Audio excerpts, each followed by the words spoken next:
নমস্কার বন্ধুরা, আজকের একটা নতুন ভিডিও। তো কালকে যেটা নিয়ে আলোচনা করেছিলাম সেটা হলো গিয়ে এইটা হলো ঠিক সময় যে কেউ যদি পাখি কিনে পুষতে চায় ভালোবেসে, সেই জন্য সে পুষতে পারে, ব্যবসা না, সেই দিক দিয়ে ভালো। তা আজকে আবার একটা ইম্পর্টেন্ট জিনিসের বিষয়ে আসি, সেটা হলো গিয়ে অ্যামিনো অ্যাসিড। অ্যামিনো অ্যাসিডটা কী, মানে এটা কি জিনিস, কোথা থেকে আসে, কি বৃত্তান্ত, থাকলে কি হয়, না থাকলে কি হয়, এই সব নিয়ে একটু আলোচনা করব। আমাদের শরীরে না, অবশ্যই পাখির শরীরে, আমাদের শরীরের ব্যাপার না। আমাদের শরীরও দরকার, কিন্তু আমাদের শরীর নিয়ে কথা বলবো না, কথা বলবো পাখির শরীর নিয়ে। আপনারা সবাই জানেন যে শরীরের মধ্যে ফ্যাট, কার্বোহাইড্রেট, প্রোটিন, এগুলো সব কিছু দরকার। এই যে প্রোটিন, এই প্রোটিনটা বডির ভিতরে আমরা কীভাবে নিই?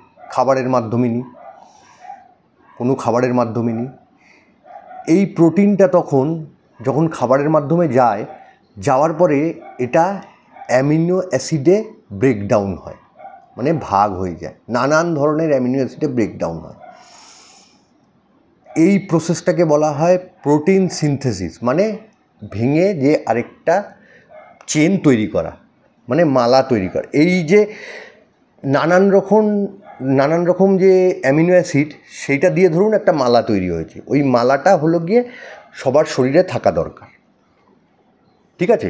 নর্মালি প্রোটিন থেকে 20 রকমের অ্যামিনো অ্যাসিড তৈরি হয়, তার মধ্যে 11 রকম বডি নিজে তৈরি করে ফেলে। বডি নিজে তৈরি করে, বার্ড বডি বলুন, হিউম্যান বডি বলুন, নিজেরা তৈরি করে এটা। সেই 11 রকমকে আমরা নন এসেন্সিয়াল অ্যামিনো অ্যাসিড বলে থাকি। মানে সেগুলো যেহেতু তৈরি করে ফেলে, সেই জন্য আমাদের আলাদা করে ইনটেক করার দরকার নেই, নেওয়ার দরকার নেই। এবার আছে বাদবাকি 9 রকম অ্যামিনো অ্যাসিড। এই 9 রকমের মধ্যেও স্পেশালি 2 রকম অ্যামিনো অ্যাসিড আছে যেগুলো খুবই ভাইটাল, সেটা নিয়ে আলোচনা করব। এই 9 রকম অ্যামিনো অ্যাসিড, এটা আমাদের বাইরে দিয়ে ইনটেক করতে হয়, মানে এটা শরীর নিজে তৈরি করে না, সেই জন্য আমাদের বাইরে থেকে নিতে হয়। নর্মালি এই অ্যামিনো অ্যাসিডগুলো আমরা যে পাই নানান রকম প্রোটিন সোর্স থেকে পাই। এবার কোনো একটা ধরুন এর মধ্যে অ্যামিনো অ্যাসিড আমরা পেলাম না, সব অ্যামিনো অ্যাসিড কিন্তু সব ডায়েটের মধ্যে থাকে না, সব প্রোটিন ডায়েটের মধ্যে কিন্তু থাকে না। তো সেই জন্য সেটা আমাদেরকে জানতে হবে। তো কোনোটার মধ্যে একটা আছে, কোনোটার মধ্যে আরেকটা আছে, এরমভাবে চলে। তো সেই হিসাবে দেখতে গেলে ধরুন আমি 8খানা অ্যামিনো অ্যাসিড শরীরের মধ্যে পাচ্ছি ডেলি বেসিসে, কিন্তু 1খানা পাচ্ছি না। অ্যামিনো অ্যাসিড কিন্তু আমাদের প্রোটিন যেরকম ডেলি ইনটেকে দরকার, সেই অ্যামিনো অ্যাসিডটাও কিন্তু ডেলি ইনটেকেই তৈরি হয়, ডেলি হিসাবেই তৈরি হয় কিন্তু। তো ধরুন 8খানা পেয়েছি, 1খানা পাচ্ছি না। এই যে 1খানা না পাওয়া, এই না পাওয়াটা কিন্তু অন্য যে মালাটার, এই মালাটার একটা ছেঁড়া জায়গা হয়ে তৈরি হয়ে থাকবে। মানে ধরুন যদি বলি যে আমরা লাইসিন পেলাম না, লাইসিন একটা অ্যামিনো অ্যাসিড, লাইসিন আমরা পেলাম না, সেই ক্ষেত্রে আমাদের প্রবলেম কি হতে পারে? সেই ক্ষেত্রে আমাদের প্রবলেম হতে পারে হলো গিয়ে মাসেলের যে টিস্যুগুলো আছে, মাসেলের ভিতরে সব জায়গায় টিস্যু আছে, মাসেলের যে টিস্যুগুলো আছে সেই টিস্যুগুলোর গ্রোথ ঠিকঠাক হবে না। ধরুন কোনো টিস্যু ড্যামেজ হয়েছে ভিতরে, মানে এই যে আমরা নানান রকম স্পট দেখি, দেখি ঘা হয়েছে দেখি, বা কেটে গেছে দেখি, এই যে টিস্যুগুলো ড্যামেজ হয়েছে, এই নাইসিন যদি ঠিকঠাক পরিমাণে আমাদের কাছে না থাকে, বা মিথাইলাইন যদি আমাদের ঠিকঠাক পরিমাণে না থাকে, সেই ক্ষেত্রে আমাদের প্রবলেমগুলো অ্যারাইজ হবে হলো গিয়ে টিস্যুর ড্যামেজগুলো রিপেয়ার করতে পারবে না। যেহেতু মালাটার পুরোটা কমপ্লিট নেই, সেজন্য ড্যামেজটা ঠিকঠাক করতে পারবে না। তারপরে কি হবে? তারপরে হলো গিয়ে আমাদের ইমিউনিটি প্রবলেম আসবে। এছাড়া কি হতে পারে? গ্রোয়ার যারা নতুন, তাদের বোন গ্রোথ সেভাবে ভালো হবে না, বডি গ্রোথ সেভাবে ভালো হবে না, উইক তৈরি হবে তারা। এই প্রবলেমগুলো অ্যারাইজ হবে। এছাড়া আর কি হতে পারে? এছাড়া ধরুন স্কিনের মধ্যে নানান রকম ডিজিজ তৈরি হতে পারে। যেরকম আমরা ধরুন দেখতে পারি যে ফেদার কম আছে কোথাও স্কিনে, তারপরে কোনো স্কিনের জায়গাটা দেখবেন রুক্ষ, এই জায়গাগুলোর প্রবলেমগুলো কিন্তু এই লাইসিন যদি প্রপার মাত্রায় না থাকে তার জন্য হয়ে থাকে। তো সেগুলো আমাদেরকে নজরে রাখতে হবে। এবার আসি কীট থেকে এগুলো আমরা পেতে পারি। নর্মালি কীট থেকে এগুলো আমরা পেতে পারি, পেতে পারি হলো গিয়ে ডিম থেকে, বয়েলড এগ, এর থেকে পেতে পারি। আর এর থেকে পেতে পারি শুধু নয়, এর থেকে 9টাই পাওয়া যায়, 9টা অ্যামিনো অ্যাসিডই পাওয়া যায়, যে এসেনশিয়াল 9টা অ্যামিনো অ্যাসিড সবকটাই পাওয়া যায়। কিন্তু প্রবলেম একটাই, এই ডিমটা রোজ আমি ইউজ করতে পারছি না, ডিমটা আমি রোজ ইউজ করতে পারবো না, আর এই গরমে অলমোস্ট ইউজ করতে পারছিই না। তার মানে এই 9 রকম অ্যামিনো অ্যাসিড আমার পাওয়ার যে সোর্সটা, সেই প্রথম সোর্সটা আমার কেটে গেল। দ্বিতীয় সোর্স কী আছে, সেটা হলো গিয়ে সয়াবিন। ডেলি সয়াবিন দেওয়া সম্ভব না, কেন সয়াবিনের মধ্যে অন্য প্রবলেমগুলো অ্যারাইজ হবে, যেহেতু অয়েল কন্টেন্টেও হাইও প্রোটিনের সঙ্গে সঙ্গে, সেজন্য সয়াবিন থেকে অন্য অনেক প্রবলেম অ্যারাইজ হবে, সেজন্য সয়াবিনটা আমি রোজ ব্যবহার করতে পারবো না। আরেকটা কী আছে, যেটা মানে সয়াবিনের মধ্যেও কিন্তু এই 9টাই অ্যামিনো অ্যাসিড থাকে। এছাড়া আরেকটা কী আছে, আরেকটা আছে হলো গিয়ে কাউনের চাল। কাউনের চাল এটা কিন্তু মানে যারা বয়স্ক লোক তারা হয়তো খুব ভালোভাবে জানেন, আর যারা ধরুন কম বয়স্ক তারা যদি না জানেন, বাড়ির লোককে জিজ্ঞেস করবেন, তারা বলে দেবে। একটা সাবুদানার মতো দেখতে হয় কাউনের চালগুলো, সাবুদানার থেকে একটু বড় দেখতে হয় কাউনের চালগুলো। ওই দিয়ে দেখবেন আগে পায়েস ফায়েস হতো, খিচুড়ি ফিচুড়ি হতো। কারণ এখনও ইউজ হয়, কাউনের চাল ইউজ হয় না তা না, অনেক জায়গাতেই ইউজ হয় কাউনের চাল। কাউনের চালের ভিতরেও কিন্তু 9 রকমেরই অ্যামিনো অ্যাসিড থাকে। এবার এই কাউনের চাল পাখিকে দিলে পাখি আদৌ খাবে কি খাবে না, এই ব্যাপারটা একটা কনফিউশন রয়ে গেছে, আমরা জানি না। নর্মালি কাউনের চাল খুব একটা কেউ আমরা ইউজ করিনি, সেজন্য আমরা জানি না, সত্যি কথা বলতে জানি না। তাহলে এখান থেকেও মানে ডেলি যে পাবো সেই ব্যবস্থাটা আমাদের রইল না। তাহলে এরপরে কি আছে, এরপরে আছে ব্রোকলি আছে। ব্রোকলির থেকে আবার সবকটা অ্যামিনো অ্যাসিড আপনি পাবেন না। এবার যা যা বলবো কোনোটার থেকে সবকটা অ্যামিনো অ্যাসিড পাবেন না। পালং শাক, সব অ্যামিনো অ্যাসিড পাবেন না। তারপরে ধরুন আমাদের গোটা মুগ ডাল, সব অ্যামিনো অ্যাসিড পাবেন না। মুসুরির ডাল, সব অ্যামিনো অ্যাসিড পাবেন না। তারপরে ইউরিক অ্যাসিডেরও একটা প্রবলেম থাকে মুসুরির ডালে, এক্সেসিভ ইউজ হলে। তারপরে ধরুন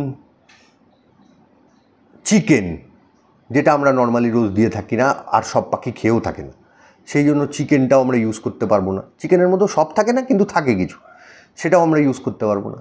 যদি ফলের মধ্যে যাই, পেয়ারা, এর মধ্যে অ্যামিনো অ্যাসিড থাকে, বেশ ভালো মাত্রাতেই থাকে, কিন্তু পেয়ারা সব পাখি খায় না, সেই জন্য সব পাখিকে এটা দিয়েও আমি প্রোভাইড করতে পারছি না।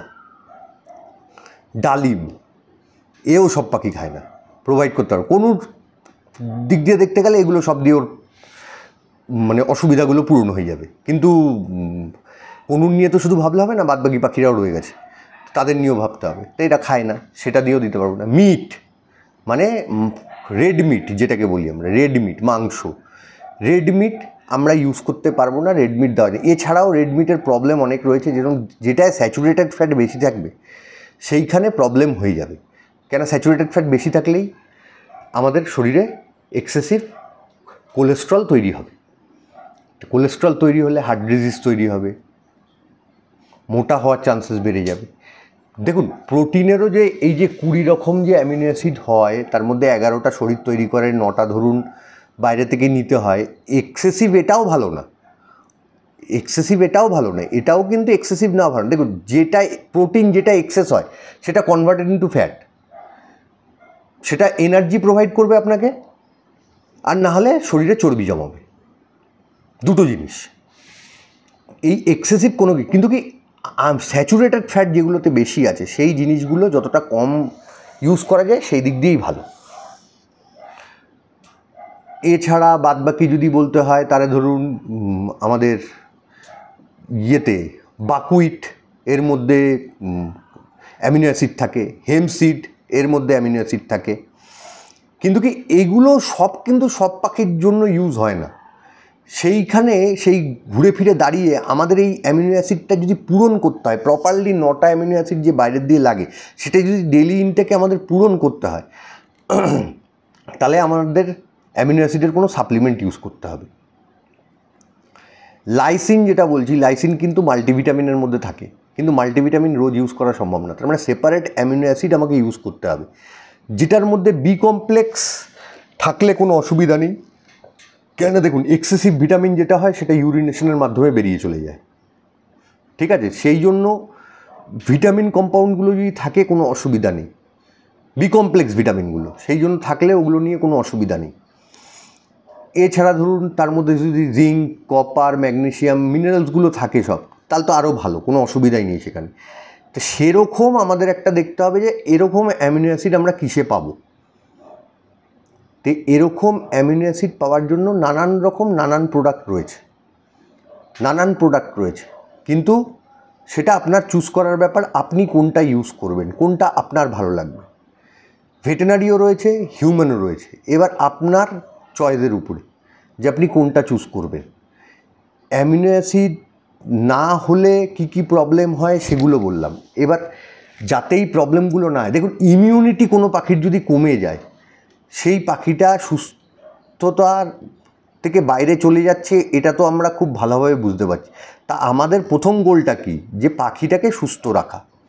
তার মানে অ্যামিনো অ্যাসিড তার জন্য ব্যবহার করতে হবে। এবার আমি যদি বলি সফট ফুড দেবো, আমরা সফট ফুড যা দিই, ধরুন আমরা একদিন সফট ফুড দিচ্ছি, গোটা মুগ ডাল, তার সঙ্গে ছোলা, তারপরে ধরুন তারপরের রাউন্ডে দিলাম হয়তো গিয়ে ভাত, তার সঙ্গে হয়তো গাজর,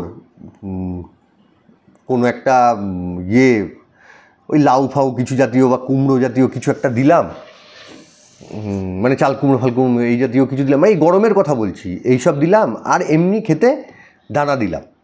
দানার মধ্যে দেখুন বাকহুইট, হেম্পসিড ককটেল খায়, বাকহুইট লাভবার্ড খায়, সেই জন্য আমাদের সেখানে অসুবিধা নেই। বাকহুইট লাভবার্ড ছাড়াও অনেক পাখি খায়, হেম্পসিডও অনেক পাখি খায়, কিন্তু এইগুলো আমি ফিঞ্চকে দিতে পারছি না। আবার ফিঞ্চের তখন এগুলো নিয়ে প্রবলেম হয়ে যাচ্ছে। আর বাকহুইট আবার ইয়েকে যদি দিই, মানে ককটেলকে যদি দিই, ককটেল কোনো সময় খায় কোনো সময় খায় না, মানে কোনো ককটেল খায় কোনো ককটেল খায় না, সেখানেও প্রবলেম রয়েছে। এবার এই মুহূর্তে বাকহুইট আমি দিতেও পারছি না, সেই জন্য আমাকে মানে অ্যামিনো অ্যাসিডের সাপ্লিমেন্ট ছাড়া আমার কাছে এই মুহূর্তে কোনো উপায় নেই। তো অ্যামিনো অ্যাসিড সাপ্লিমেন্ট শুধু এই কাজ করে না, অ্যামিনো অ্যাসিডের সাপ্লিমেন্ট আরও অনেকগুলো কাজ করে। যেরকম আমি বললাম মিথাইনালিন আর লাইসিন, এই দুটো যদি না থাকে, এতে কিন্তু ঘুমেরও ডিস্টার্ব হয়, স্ট্রেস লেভেল বাড়ে, অ্যাংজাইটি বাড়ে, এই জিনিসগুলোও প্রবলেমগুলো অ্যারাইজ হয়। তাহলে আমাকে এই অ্যামিনো অ্যাসিডের সাপ্লিমেন্ট যদি ইউজ করতে হয়, আমার কাছে নানান ধরনের অপশান রয়েছে, নানান রয়েছে। অ্যামিনো অ্যাসিড আলাদা সেপারেটলি পাওয়া যায়, সেই জন্য আপনারা যে কেউ খুঁজলে সেখানেই পাবেন।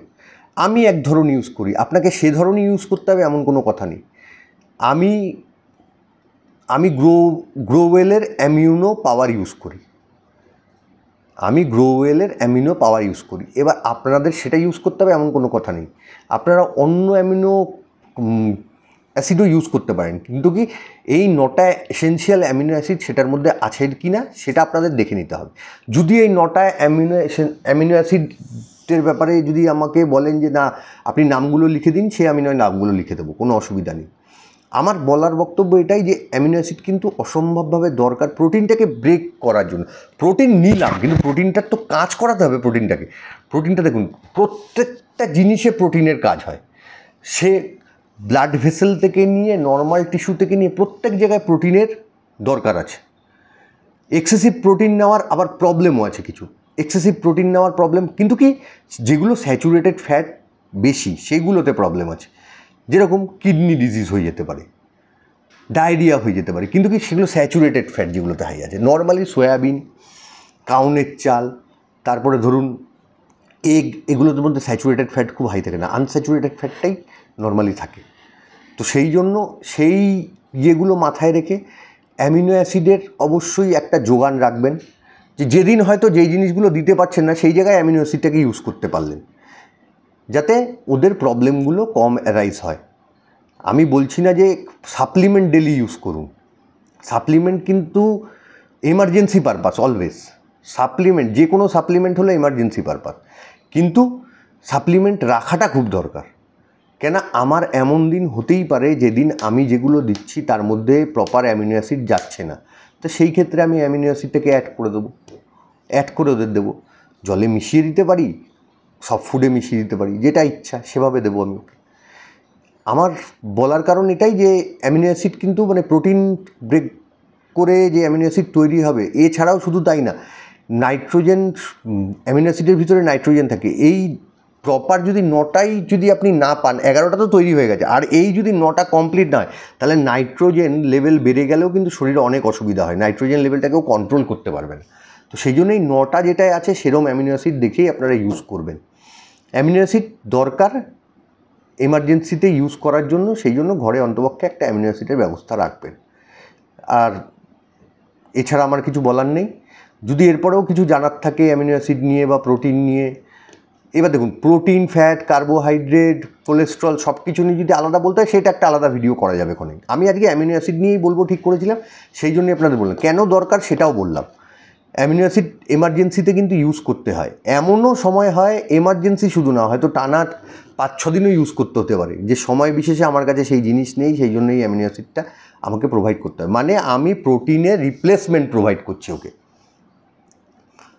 প্রোটিনটা ভেঙে গিয়ে যেগুলোর মধ্যে ট্রান্সফার হবে সেই জিনিসটা আমি ওকে রিপ্লেসমেন্টে দিচ্ছি। সেই জন্য একটা অ্যামিনো অ্যাসিডের ব্যবস্থা অবশ্যই ঘরে রাখবেন, তার সঙ্গে যদি মিনারেলস থাকে তো খুবই ভালো হয়। ঠিক আছে, তাহলে আজকের ভিডিওটা আমি এখানেই শেষ করছি। যদি আমার ইনফরমেশান আপনাদের ভালো লাগে, আমার যদি ইনফরমেশানগুলো ঠিক মনে হয়, দরকার মনে হয়, তাহলে সেই ক্ষেত্রে আমার চ্যানেলটাকে সাবস্ক্রাইব করবেন, শেয়ার করবেন, লাইক করবেন। ঠিক আছে, তাহলে গুড নাইট, নমস্কার।